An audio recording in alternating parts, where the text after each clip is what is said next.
জানালা নেই, তবুও প্রবেশ করছে আলো। মুসল্লিরা ভেতরে বসে উপভোগ করছেন রোদ বৃষ্টি। চোখ ধাঁধানো এমন বিস্ময়কর এক স্থাপনা লক্ষ্মীপুরের আসসালাম জামে মসজিদ। অপরূপ এই স্থাপনা দেখতে ও নামাজ আদায় করতে প্রতিদিন দূর দূরান্ত থেকে ছুটে আসেন মুসল্লি ও দর্শনার্থীরা।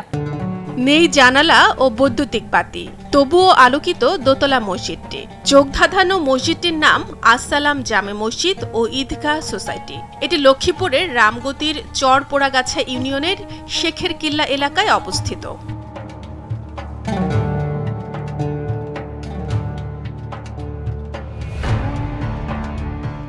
প্রায় 4000 বর্গফুট আয়তনের দোতলা এই মসজিদে রয়েছে এমন কিছু বৈশিষ্ট্য যা শুধু জন্ম দেয় কৌতূহলের। জানালা না থাকলেও মসজিদে বসেই রোদ, বৃষ্টি, কুয়াশা উপভোগ করতে পারেন মুসল্লিরা।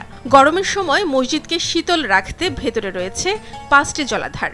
বাংলাদেশে নির্মিত স্থাপত্যের মধ্যে এটি অন্যতম বিরল স্থাপনা বলে দাবি দর্শনার্থীদের। বাংলাদেশে আর কোনো কোথাও হয় না এরকম একটা দারুণ এমনকি সৌন্দর্য আশ্চর্য একটা মসজিদ এই জায়গায় তৈরি হইব, এটা আমরা কখনো এটা কল্পনা করি নাই। 2017 সালে ডিসেম্বর মাসে শুরু হয় মসজিদটি নির্মাণের কাজ। নকশা তৈরি করেন বাংলাদেশের স্থাপত্য প্রতিষ্ঠান আরকি গ্রাউন্ড লিমিটেডের স্থপতি নবী নেওয়াজ খান ও তার দল। 2021 সালের শেষের দিকে মসজিদটি মুসল্লিদের ইবাদতের জন্য উন্মুক্ত করে দেওয়া হয়। এখানকার পৃথক কিছু বৈশিষ্ট্য রয়েছে যেটা সাধারণত বাংলাদেশের কোনো মসজিদে নাই। আর মালয়েশিয়াতে এই মসজিদটি প্রথম তৈরি করা হয়েছে, সেখান থেকে দেখে ডিজাইন বাংলাদেশে নিয়ে আসা হয়েছে, যা চতুর্দিক থেকে দেখার জন্য সারা বাংলাদেশ থেকে মানুষ এখন খোঁজখবর পাচ্ছে।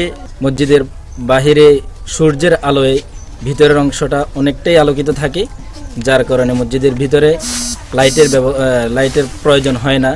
দিনের বেলা যে আলো বাহির থেকে যায় এটাতেই নামাজ পড়তে খুব একটা তৃপ্তি পাওয়া যায়। এবং কি ভিতরে 5টা হাউস আছে, হাউসের ভিতরে পানি আছে, ওই পানির কারণেও অনেকটা মসজিদটা আরামদায়ক থাকে, মসজিদটা অনেকটা শান্তিময় লাগে, ভিতরে নামাজ পড়তে খুবই সুন্দর লাগে এবং ভালো লাগে। 21 সনের শেষের দিকে মসজিদটা ইবাদত বন্দিগির জন্য চালু করা হয়। মসজিদটি নির্মাণে ব্যয়ভার বহন করে রহিমা মমতাজ ও সাইফ সালাউদ্দিন ট্রাস্ট।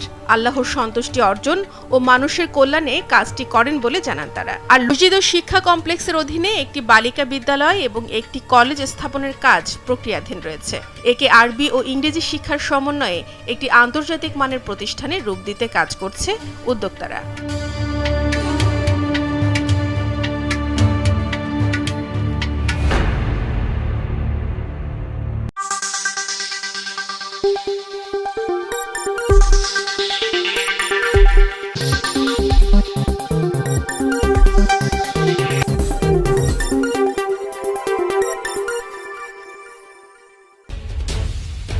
স্বাগতম সংবাদ।